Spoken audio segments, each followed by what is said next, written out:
In 1951, Solomon Asch ran one of the simplest psychological experiments ever devised. The experiment you'll be taking part in today involves the perception of lengths of lines. Here's how it worked. As you can see here, I have a number of cards, and on each card there are several lines. Your task is a very simple one. You're to look at the line on the left and determine which of the three lines on the right is equal to it in length. There's no ambiguity. This isn't a riddle. A 5-year-old could do it. But there's a catch. 7 of the 8 people are actors. Only 1 is a real participant. And the actors? They've been told to give the wrong answer, on purpose. At first, everyone gives the right answers. 2, 2, 2. 2, 3, 3, 3, 3. The real subject feels at ease. But then, on a critical round, the actors all confidently pick the wrong line. And now, all eyes turn to the real participant. 2, 2, 2, 2. What would you do? Asch thought most people would trust their own senses, but he was wrong. Over 75% of participants conformed to the group at least once. They knew the answer was wrong, you can see it on their faces in the old footage, but they gave it anyway. 1. 1. They must be right. There are 4 of them and 1 of me. 1. Why? Because standing alone is hard. Because going against the group feels like a bigger mistake than being wrong. This is the strange paradox of being human. We perceive ourselves as individuals, yet we're deeply afraid of standing alone. And here's where it gets weird. Many participants said afterward that they didn't believe the group's answers. They just didn't want to be different. They wanted to avoid conflict. They didn't want to look stupid. 1.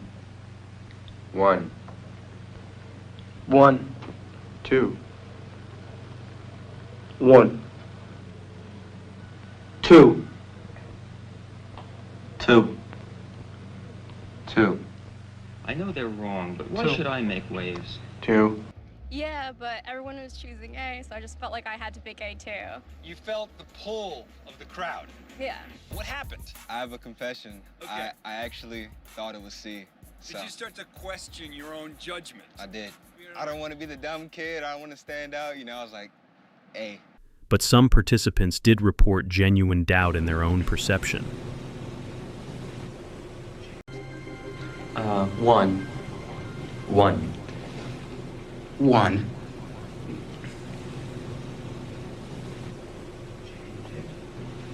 2. 1. 3. They weren't just playing along. They began to think 3. they might actually be wrong. 3. 3. This leans into what psychologists call informational conformity, when we assume the group must know something we don't, so we start to question ourselves. That's the real power of conformity. It doesn't just change your behavior, it can change what you think is true. So, how much of what you believe is actually yours? What if your sense of right and wrong, of beauty and truth, has been shaped more by consensus than by observation? Think about trends, fashion, music, slang, even beliefs. Ideas spread not because they're the best, but because they're accepted. And once they're accepted, they become normal. And once they're normal, we stop questioning them. But here's something even more fascinating. In a variation of the original Asch Conformity experiment, Solomon Asch introduced a condition where one of the actors gave the correct answer, meaning the real participant was no longer completely alone in dissenting from the majority. 1. 1. 2. 1. 2. When just one ally in the room gave the correct answer, conformity by the participant dropped sharply from about 75% conformity in the original study to around 5 to 10% in the version with an ally. That's a dramatic change. If even one other person gave the correct answer, the real subject was far more likely to speak the truth. It's not about needing a crowd, it's about not being alone. One voice can break the spell. Now, Take a step back, zoom out, think about history, think about movements, revolutions, scientific breakthroughs, social change. They almost always start the same way. One person says, "Wait, that doesn't seem right," and that voice, shaky at first, becomes the reason others find their courage.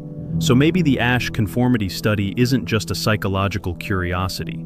Maybe it's a warning that when we go along to get along, we give up more than just opinions. We give up our reality. So next time you feel the pull to nod along, to stay silent, to pretend, remember this: there is power in being the only one with their hand raised. There is clarity in trusting your eyes. And sometimes the bravest thing you can do is say the obvious thing no one else is willing to, even if it's just about a line on a card. Thanks for watching. If this made you think, let me know in the comments, unless you're just agreeing because everyone else is. See you in the next one.